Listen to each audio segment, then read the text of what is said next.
Hi,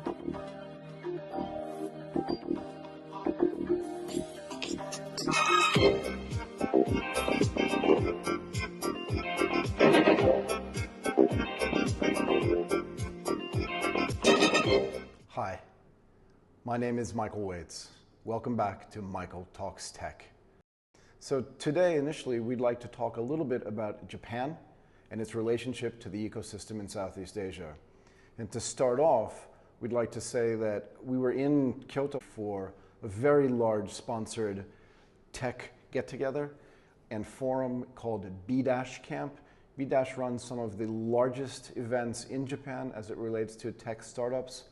There were over 600 people there in 2 rooms at the Okura Hotel in Kyoto, a massively well-produced event. I give great kudos to the team at B-, and I also thank them quite a bit for inviting a decent contingent of people, not just from Japan, but from Southeast Asia and also from the United States. The reason why I bring up Japan is because I think that event in and of itself is really indicative about what's happening in the tech ecosystem here.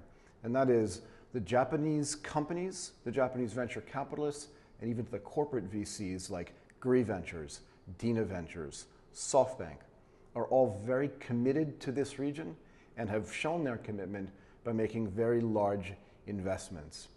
The watershed investment, obviously, is the investment by Sequoia and SoftBank, which happened about 8 or 9 months ago, into one of the largest Indonesian marketplaces called Tokopedia.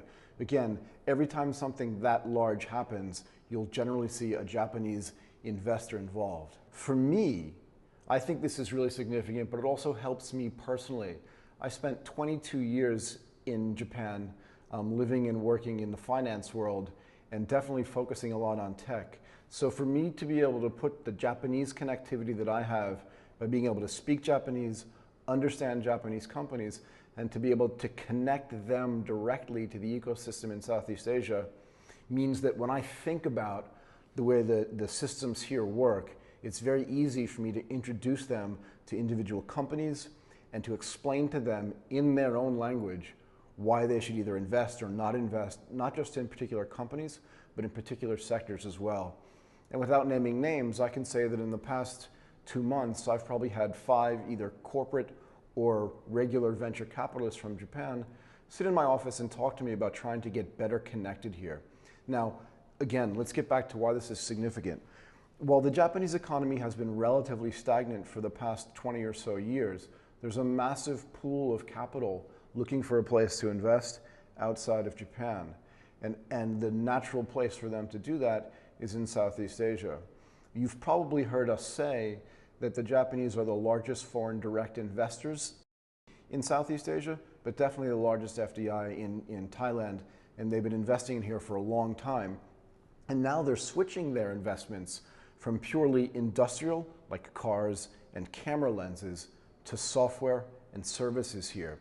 So you see companies like Rakuten investing here. You see companies like Transcosmos investing here. You see, and in the region, you see companies like Gree Ventures investing in some of the most successful startups in Southeast Asia, one of which just exited to Sephora, which is a subsidiary of the LVMH group, the French luxury goods manufacturer and services company.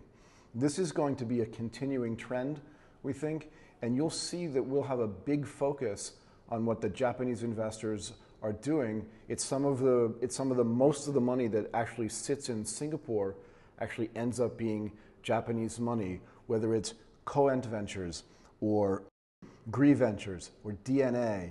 Transcosmos has a big office there, plus a big office in Thailand as well. And that's one of the reasons why we think this trend is going to continue to happen.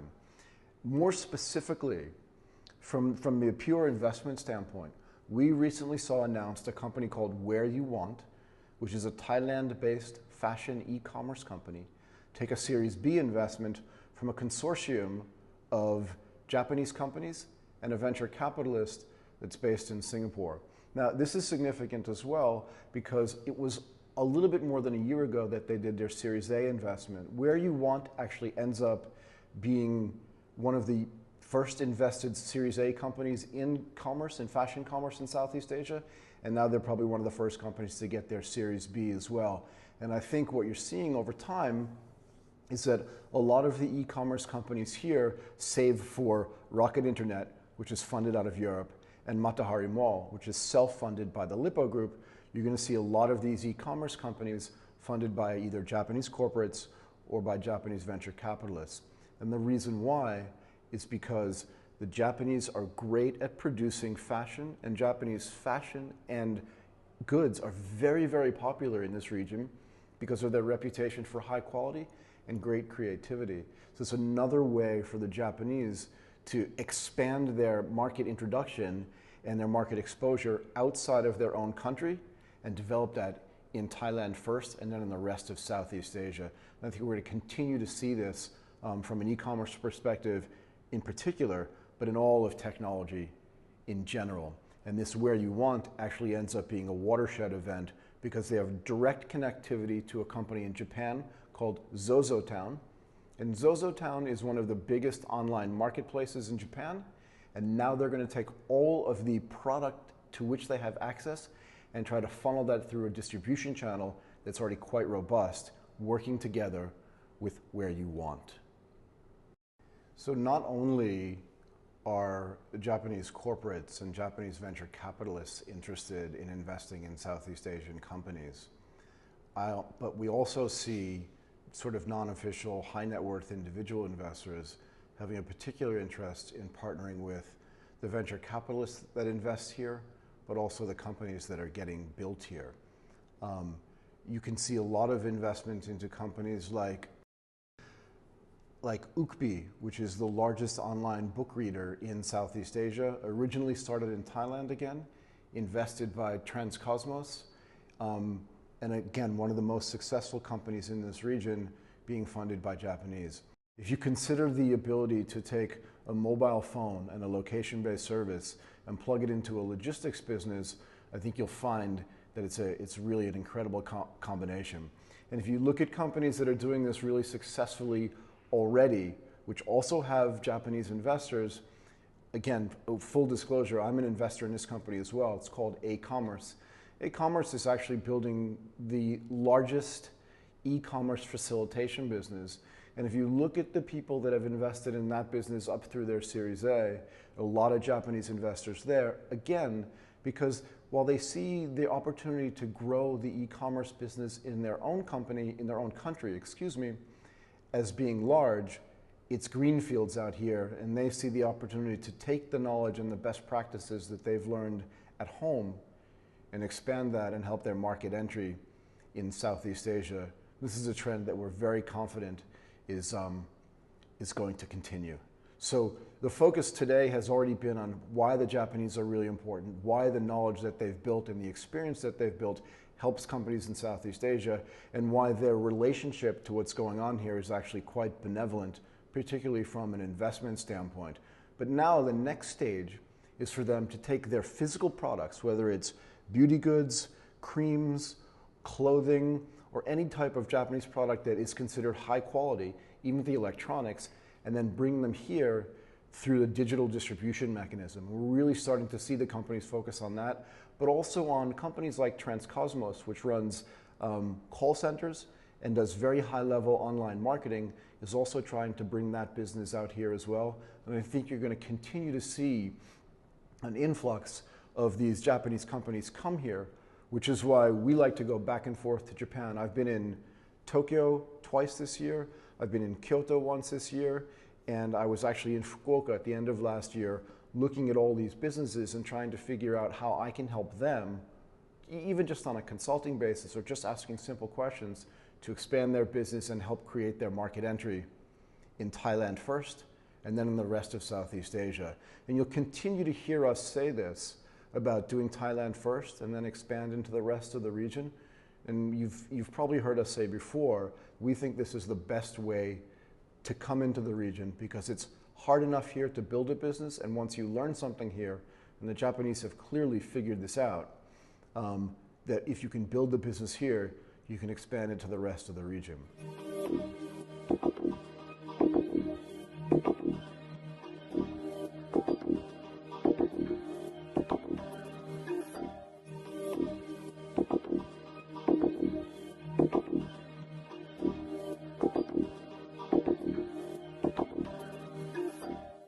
I'd like to introduce our first guest, Paul McTaggart. Paul runs a company called Medical Departures, and I'd like to ask him to give you a little bit of background on who he is and where he's come from. Sure. Thanks, Michael. Thanks for having me. Thank you so much, actually, for making the time to come here. I could not appreciate it more. You're welcome. So Medical Departures is basically an e-commerce platform that allows people to find, compare, and book a dentist globally, and also book a doctor globally. So we have right now, I think it's around 5,400 different doctors in 29 different countries. And now we're slowly moving and evolving from just pure dentists in those countries, now evolving into doctors. I'd like to take this time to thank the Hive on Soy 49 in Bangkok for letting us use their space to film this. It's really a fabulous space, and in my mind, the premier co-working space in Thailand.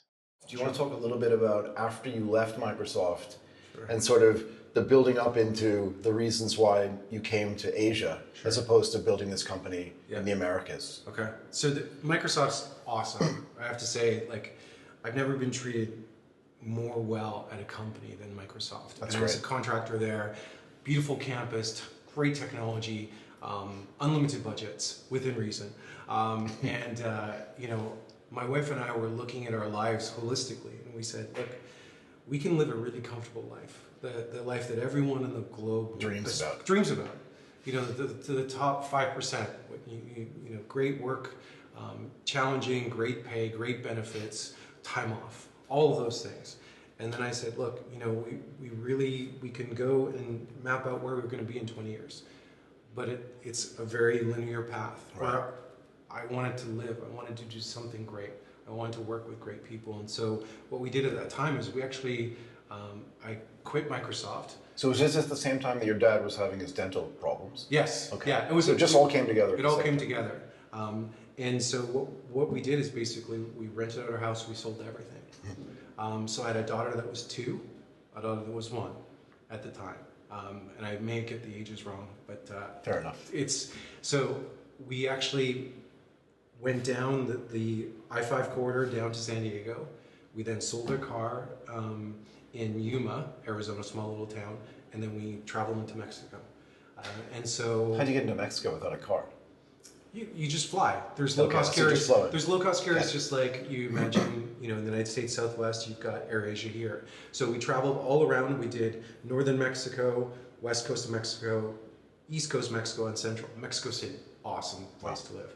But when I was there having a drink with my wife, it just really hit me. All the data that I was reading, and my gut said, this is Asia century. Right. This is Asia is going to change. The middle class Chinese, Indians, Thais, Japanese, Indonesians, Malays, Koreans are going to change the world like Americans did last century. Absolutely. And it's so obvious. It appears obvious. It's obvious when you're in Southeast Asia, but when you're in the United States, it's not so obvious. It's not so obvious because you're taught that everything's the best there. Yeah. So when I came to Asia, I had 3 choices. I told my wife, look, I've gone to Bangkok before. It's centrally located, low-cost place to set up business. I can go to Singapore, awesome place, centrally located, very expensive, and then Shanghai. And my wife came back and said, look, pollution in Shanghai and the language barrier, not so good. Then we looked, because I took a 60% cut in comp to be an entrepreneur. Right. So she's like, there's no way you can afford Singapore. No.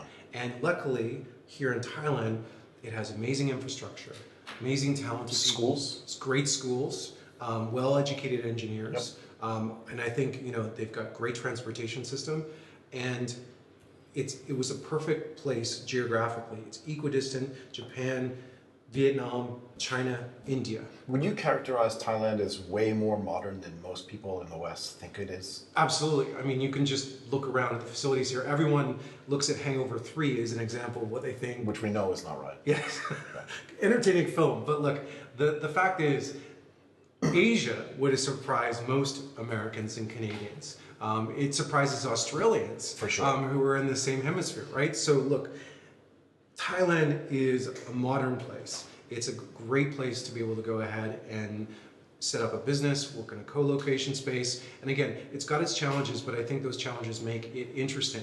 Not only do the people make it interesting, the food, the culture adds to a dynamic environment that I think digital nomads like myself come to really be attracted to. Look, I like to say Thailand is just hard enough so that if you actually succeed here, it means you've learned something really important. Absolutely. Look, I learn something every day. So and do I. I'm humbled by my experience. Absolutely. Whereas in North America, I kind of, look, I knew what was coming up. Exactly. I could see the angles, whereas here I'm like constantly surprised. I didn't know that. I'm like, I did not know that. That is so different from what I grew up doing. And what I expected to see. But here's the great thing, and I think entrepreneurs are generally very good at this. They don't see things as problems. They see things as challenges. Absolutely. And it's a complete adventure. It's a completely different mindset, right? So if you see everything as a problem, then it'll just annoy you and frustrate you. If you see everything as a challenge, it'll energize you. And I think this is something that is very indicative in the way you've approached building your business here. Yes. Plenty of roadblocks, none of them matter. No, and again, it makes the journey much more interesting. I think so. You've got to have some adventure in life. Absolutely. I don't want to, wait for my weekends or go to the movie theaters to feel a sense of challenge or adventure or excitement. I want to have that in my daily life. Every day, all day. Yeah, and I mean, a common question for me, and as silly as it seems, is, what day is today? It just seems to be the one ending code review, conference call, meeting with your team. Yeah, exactly. It just bleeds into each other.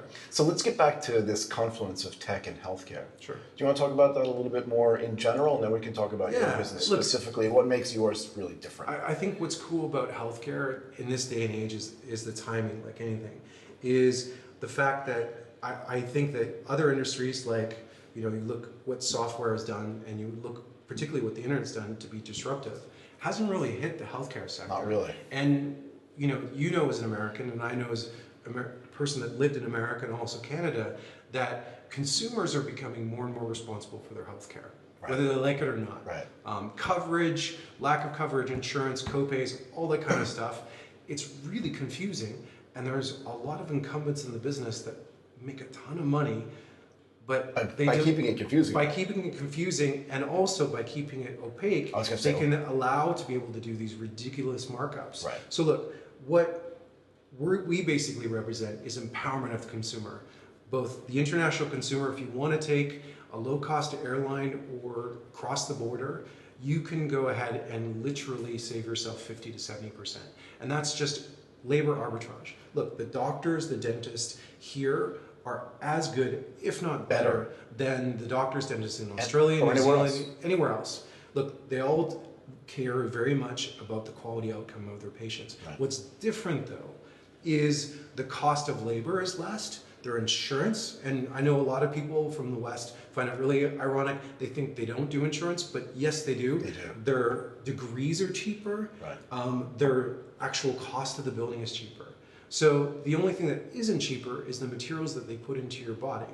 Those are exactly the same materials that you get from Switzerland, Germany, France, Italy, the United States. And even the equipment that they use, whether it's an MRI or just any other type of it's all from the West. It's all from the West. Walk in, you could literally walk 100 meters down here to Svidue, and you could immediately get an MRI, whereas my dad and my mom have to schedule for 2 months to do that. Same thing in Japan, actually. Yes. I had an MRI when I was in Japan. Yeah. Had to schedule 2 months. That's the empowerment, is if you're willing to go ahead and take a calculated risk, to go outside of your comfort zone and not trusting someone that your family or your coworkers know as a place to go to.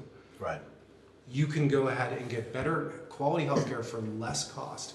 And if you're living in a local jurisdiction that we do business, like where we have a site in Mexico that's in Spanish, and also we're launching a site here in Thai, we give you the access to information that you may not know, that around the corner from where you work, around the corner from where you live, there may be a doctor that's rated more than the doctor your family's gone to for 20 years. Right. That you can save money, or there's access to procedures you never knew existed. So we're powering the consumer. I love this concept. I like to say proximity. The internet gives you the ability to eliminate proximity as a deciding factor for any service. Yep. So it doesn't have to just be, it can be around you, and that's nice and convenient, but it could be even just down the street or in another country. Yes. So do you want to define in your mind this term medical tourism? Is it a term you like, you dislike? No, I don't like it actually. That's good though. It's a good, look, it's a general term that you go, one, tourism is aspirational. From Expedia, you will actually aspire to go to Tahiti. To go to Tahiti or go to Bali or go to Phuket Whatever. or Hue Hin. You do not aspire To go get a heart It's procedure. not aspirational to go get your knees done, Right. to get a root canal done, Right. to go ahead and get a facelift surgery or nose job. Like that is, contrary to popular marketing, it's a painful procedure. There's a recovery time and it's an invasive procedure. So, that's one of the things that's important. So now, can you walk me through a typical experience Sure. using medical departures or dental departures, and then tell me how it's differentiated from some of your competitors? So you can mention if you like, or you don't need to mention, but That's okay. Just so I can see who they are. Yeah, so look, how the standard procedure is we're exactly like a GODA, where we're a free service for consumers. So consumers find us on the web, they go ahead and they find us in different channels, be it offline or online. They come to our website looking for a particular procedure. Say for example, let's use Doctors Thailand. When you go ahead and you do a search for Doctors Thailand, you then are presented with what I consider standard travel experience. Great high quality images that we've taken. You have prices that are localized. So if you're surfing from Australia, they're AUD. If you're surfing from the UK, it's GBP. But they're not marked up because you're coming from a higher cost country. No, we have a best price guarantee. So that's one of the things that differentiates from our competition. So we actually have in our contract that they have to offer what's called MFN, Most Favored Nations clause. To you. To your us, customers. So that if they offer a better price, they need to offer it to medical departments. So it's just like what a GODA does for travel. Absolutely. So you come to this wonderful photos of the clinic. You look at the doctor's experience, the number of years they've worked, where they graduated from, their photos, their areas of specialty. You look at prices. You can look at videos if you want of different procedures. You do all this production yourself? We do. So we actually take a lot of pride in the quality, and that's another competitive advantage of our experience. One, if you compare us versus our competitors, Medigo in Berlin, DocDoc in Singapore, TopDoc maybe in Malaysia. Yes. Still. Yeah. So small. If you look at our listing versus theirs, ours is far superior in empowering the consumer. And not only on top of that, we have people that can answer via live chat, via local phone number in Thailand, local phone number in New Zealand, local phone number in the United States. You talk to an agent that's either speaking Spanish, if you're a Spanish speaker, English, Thai, and so that's really what we're looking to do is give you trust. Where do you go when your friends or your family members don't know a good doctor or dentist? And that's medical departures. So not only do we do it through the experience that you have in the booking process through our customer care agents, it's also the fact that we sell trust. Right. So we actually go in and we have a quality algorithm that stack ranks doctors and dentists based on a proprietary algorithm, just like... So you've actually written your own algorithm. Yeah, it's like this quality algorithm. It's like if this, then that, and put weightings to each one of these variables. Very vague, but long story short... So are you doing conjoint analysis?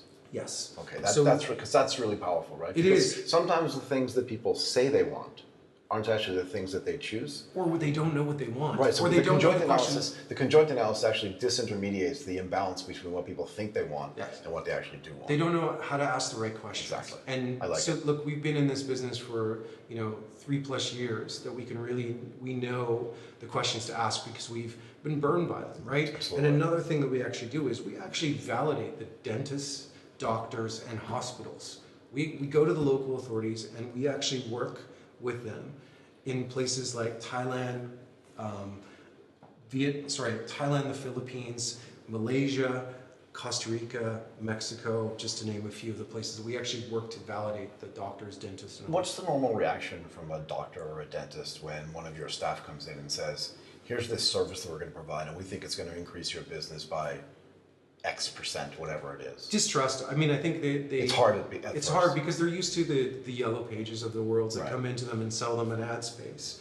and then they get no results from it. And we come in. You can't measure it. You can't measure it, and we give them really quantifiable data. It's like, look, we're free service to you as a doctor, a dentist, or hospital. We're your agent. Right. We're actually your advocate. The consumer ultimately gets to pick whatever clinic, but we're out there helping you sell this clinic by gathering information, showing your best, putting your best foot forward, and also gathering reviews from your patients from an independent source. That's another competitive advantage. If you look at, we have the most number of photos, we have the most number of views, we have the most doctors of any of our competitors out there. Right. And you know, the fact that a lot of consumers don't see behind the scenes, we actually take quality really seriously. And so when we have a complaint, they can submit a review. That review is a double-sided review. It's sent to the clinic, and the clinic can provide a response to as well. And that plays into our quality. Is that visible on the site? Yes. So you'll see, just like you would in TripAdvisor, you'll see patient review. You know, we have 5-star rating, standard, quality, price, you know, comfort, pain, all these kind of things. And then finally, it's the clinic response to it. And the best clinics are the ones that respond back to it. Absolutely. The bad clinics, well, you can't. But then it just becomes obvious, right? It does become obvious. It's self-selecting. So it is. Look, the algorithm, it's pretty smart, but the thing is, look, the best medical practitioners, just like anything else in any industry, will very much distinguish themselves because they follow up quickly with their customers. They have great prices. They have great location. They invest in quality training of their doctors, dentists, hygienists, and they also respond to reviews. Like they see it as a relationship. Right. Which they would do in person as well. If you said to a doctor, "Hey, that hurts," he's not just going to ignore it. No. And try to help you fix it. But there is, look, you asked me what happens when you go in. There is this thing of, how dare you rate us? How dare you, as a consumer, look, I spent 10 years in med school, and then I've gone ahead and I've done an internship. How can you justify rating me as a doctor on my procedure or a dentist on my procedure? And look, I come back to them and say, look, I totally appreciate where you're coming from, but the thing is, I ask them, what car do you drive? Right. Like, oh, Mercedes S-Class. Okay, so you studied electrical engineering, mechanical engineering? Oh, no. But do you have an opinion about that car? Right.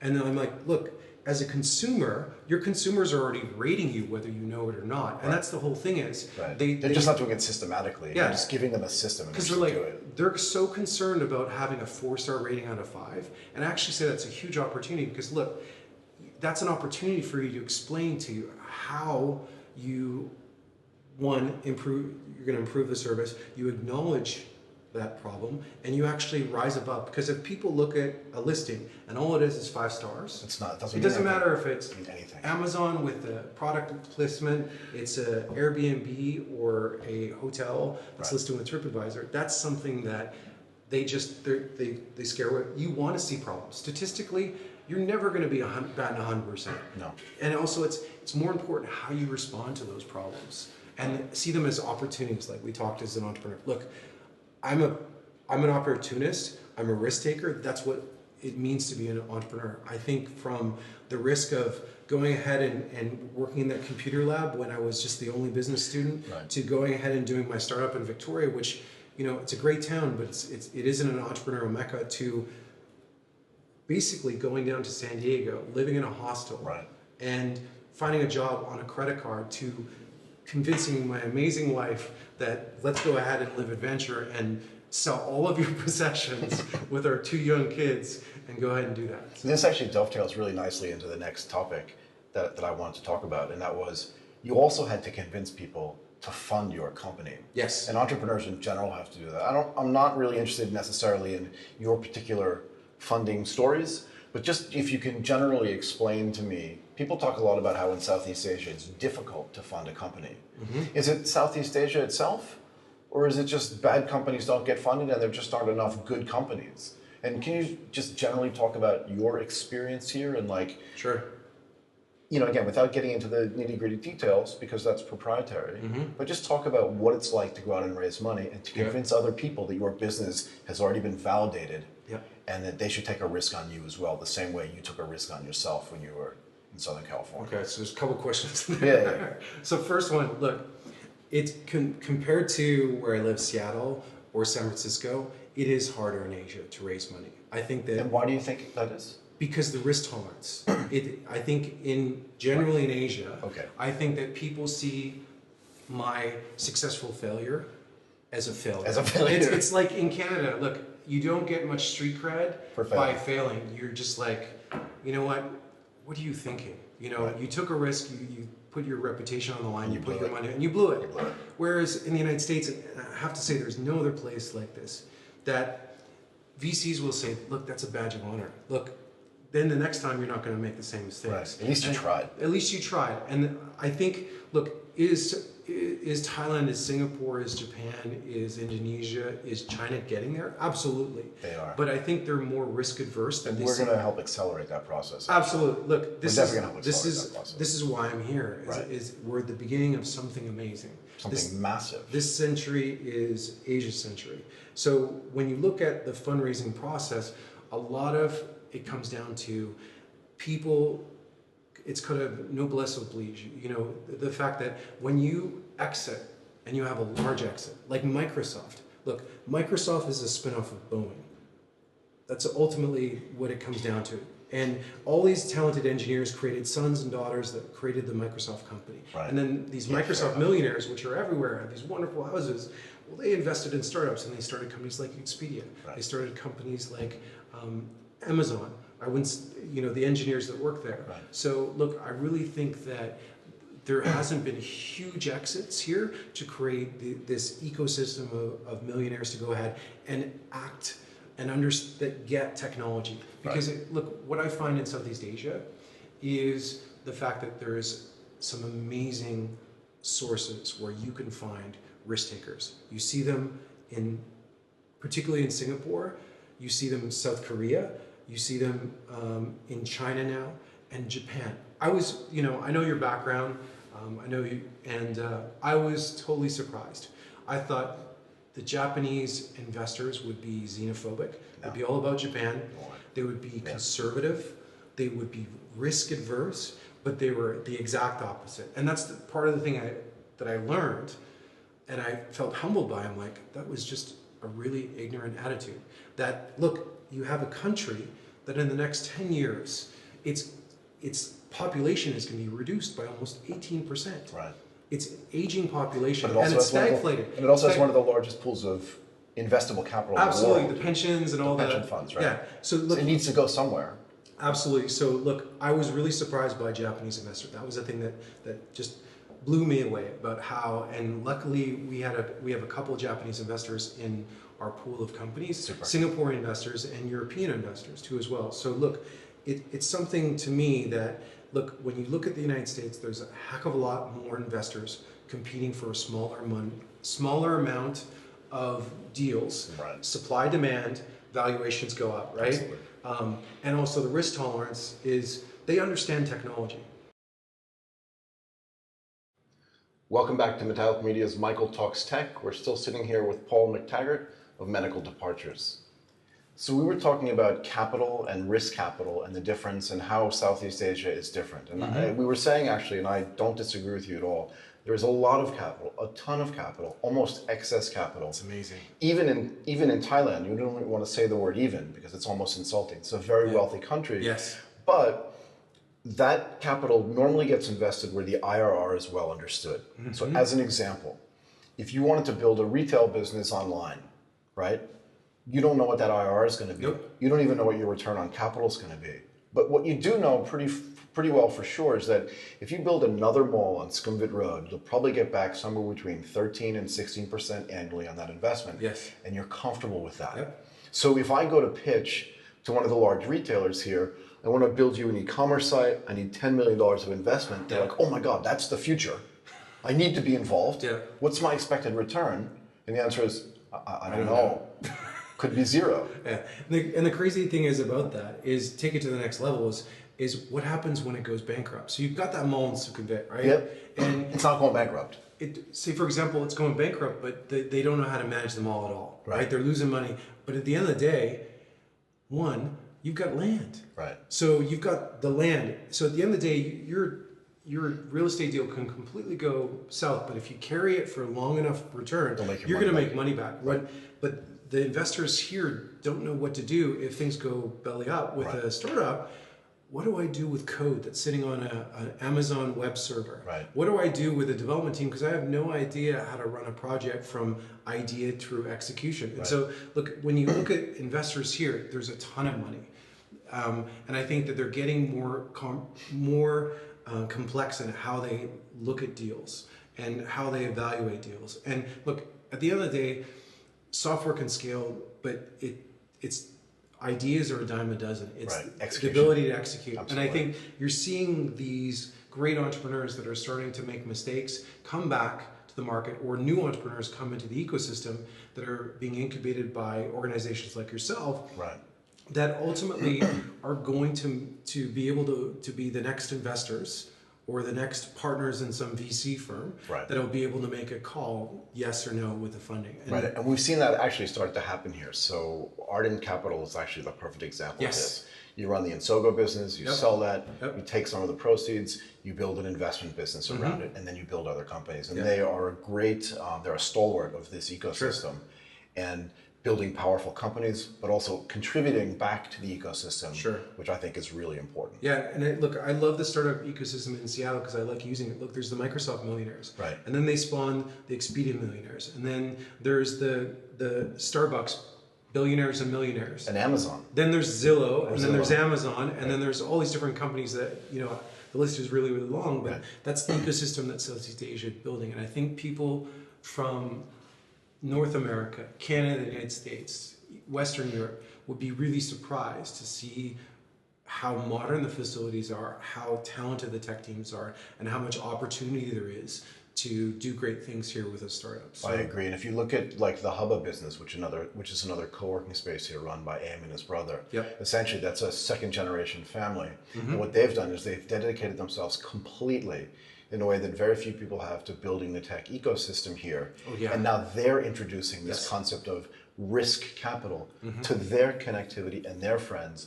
And once that starts happening in this generation, it's going to explode. You can see Vincent Setiwan doing it over at Launchpad as well, on the other side of town, but the same idea basically, Absolutely. right? Family's in a separate business, but he's building a massive business on his own, not only being an entrepreneur, but providing the working space for entrepreneurs, particularly ones that want to be close to the central business district, as opposed to what's going on at Hubba. Right? And you see them starting to give back. And I'm actually contacted very often by second or third generation Thai families with excess capital, and they're starting to see what the rest of the world is doing with it, and they're saying, how can you help me understand how to invest that money in this space, and what am I to expect as an outcome? So how do I build a proper portfolio? And in which sectors do you think I should focus? Because I do have an idea, and we've talked about this a lot, about take something that's fragmented and build a portfolio of companies. Doesn't have to be too big, but you should apply some portfolio theory to it so that you're not taking risk at only one place. And that's the part where it transitions. We talked about the marketplace and then talk about the management team, right? It's market management. That's two things you value a company. And the management team is I think in Southeast Asia, the reason why I think it's not as bright and vibrant as you'd say in Silicon Valley or New York or Seattle is really you're seeing an evolution of entrepreneurs. I see a lot of people that don't know how to do a balance sheet and income statement. They don't. Monetization is a secondary thing, and then also they haven't learned the process that look, if you want to understand and you're pitching VCs, it's kind of like, know your enemy, right? So what motivates a VC is they have money from LPs, but they have a certain strategy, they have a certain theme or philosophy that they invest in. So I constantly see entrepreneurs that are pitching the wrong people. Right. So they have let's say they have a travel related company and they go to a VC that doesn't invest in travel. They're in real estate, right? It's like, why are you even pitching? It's like every VC and every angel investor will take a coffee meeting, right? That's their job. But if you, I'm so surprised at how many entrepreneurs don't know. Well, they don't do their research. Do your due diligence. I'll be nice about it. Do your homework before you go to venture capitalists. Go to them and actually go to their website. And look, that's how we raise money. I knew No one when I started here. Just like when I moved to Seattle, I knew no one. Just like I knew nobody when I moved here. So look, I use LinkedIn to figure out who's who and who I'm related to in this community. Right. LinkedIn is a powerful tool for entrepreneurs, but it's just the start. Like, you know that venture capitalists and angel investors would much rather have you introduced by an entrepreneur that's part of their portfolio company than a cold email coming in from LinkedIn. Absolutely. Right? But if you have positioned yourself to realize, look, what is my market? What is my theme? What is my business model? And then you use pattern recognition to find the venture capitalists in Singapore, the venture capitalists in Japan, the one in Indonesia, the one in China, and the one in Seoul, South Korea. And you're speaking, it doesn't matter how far out of right field or left field you are, you can ultimately, they're going to pick up your call because, like, oh, I invest in healthcare, and I invest in healthcare marketplaces, and I invest also, it's important, what stage you're in. Are you seed, Series A, Series B, Series C? Because I made a mistake pitching those real estate investors. Learned that quickly, moved on. Right. Then I also realized that people are like, look, you just want, this amount of millions of dollars. Well, I only invest in deals that are $10 million. And I'm like, oh, that's a good problem. Tell you what, I'll raise 10. Right. No, it doesn't happen that way. Because look, you look at them and they're like, look, the due diligence to do a tiny company like you is the same as doing a deal for 10 million. Absolutely. So I have to invest in auditors. We have to go through due diligence and my time cost. Yeah. And I only do a small amount of deals. So I've got to invest X amount of dollars for my LPs to get my 2 and 20 that I'm making on the back end as my fee as a venture capitalist. Right. So I really approach it as, look, there's people out there in Asia, and there's lots of them that have lots of money, and their mandate is to invest. Don't waste their time, don't waste yours, because as an entrepreneur, the most precious commodity you have is time. Right. Use a sniper rifle, don't use a shotgun. No. I don't care if your uncle or your aunt knows some rich dude or some woman that's done really well in business, but the reality is you're wasting your time. It takes time to go to meetings. It takes time to fly to Singapore, even though it's a quick flight. You're in, you're out, and you can go down Orchard Road and see everyone you need to, right? It's a bad strategy, though. It is. It's a very bad strategy. So, I've seen it so many times. I've had entrepreneurs come to me and say, I'm going to raise $10 million at an $80 million valuation pre-product release. Yes. And I said, well, that sounds really fabulous, but that's not going to happen. No, we've got documents out. It's not going to happen. Mm-mm. And it doesn't happen. Yeah. It just doesn't happen. It doesn't happen here, and it also... But that even wouldn't happen in the United States unless you're a second or third time entrepreneur. Correct, yes, that's the key. And you already have the backup to be able to say, this is going to work. There's those second and third entrepreneurs that have gone their billion exit or their multi-$100 million exit. Right. They're not here yet, but they are coming. They're coming. That's the thing is, everyone, it's...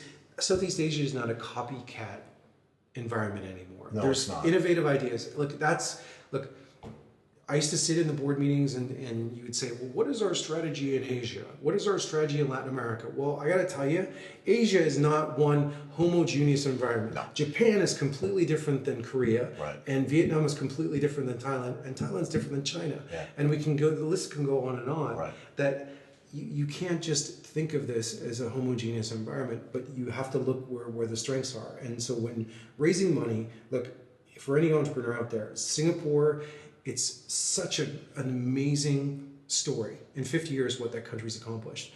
The ability to be able to attract capital and support the investment community is amazing. Thailand's, I think, several steps behind that, but I think that they're evolving through that path. But look, you've got a great mecca of Singapore, small condensed amount of investors, and literally you can go in, do 6 meetings and fly out that night. You have all the Japanese investors trying to pour their money outside of Japan, which is a stagflating economy. You've got investors in China that are trying to re-exert themselves. You have funds that are basically owned by Chinese companies that are trying to go ahead and acquire startups to get out their footprint outside of China. So there's the Koreans that are also trying to do that same strategy too as well. So look, there is a lot of opportunity out there, and as an entrepreneur, just go out and take that risk. I agree. Before we finish, can I just loop back to your company and ask you, how big do you think it can get? it's $1 billion opportunity. Okay. It's I don't disagree with you. Yeah. Look, but I wanted to end on talking just a little bit about medical departures. So you think this is $1 billion opportunity. Absolutely. And a global company for Yes. sure, yeah? Yeah. Because otherwise it doesn't, by definition, it has to be, doesn't it? It has to be. Look, people only have in their mind that Maslow's hierarchy of only a certain amount of companies that they can think about and companies that they will trust. Right. And it is a global game. You know, we have team members in Mexico, we have them in Costa Rica, we have them in Thailand, we have them in Malaysia, in Vietnam, in the Philippines. So we have salespeople acquiring supply in those geographies. So it is a global play. The trust that people desire Right. to find who's the best doctor, Right. who's the best dentist. The transparency that is lacking out there is that $1 billion opportunity. I agree. The same opportunity that you would have as an American trying to find a doctor when you move here to Thailand is the same thing as someone who's an office worker down on a souk that's looking for a new dentist. Yep. Who do I go to?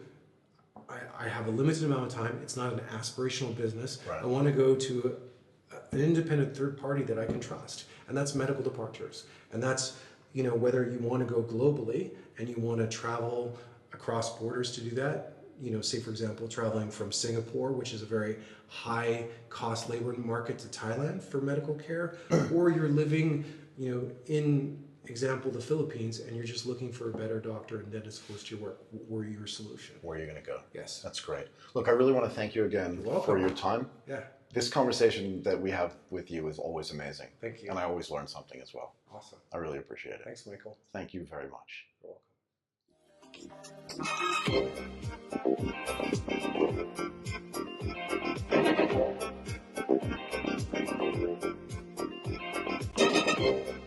welcome.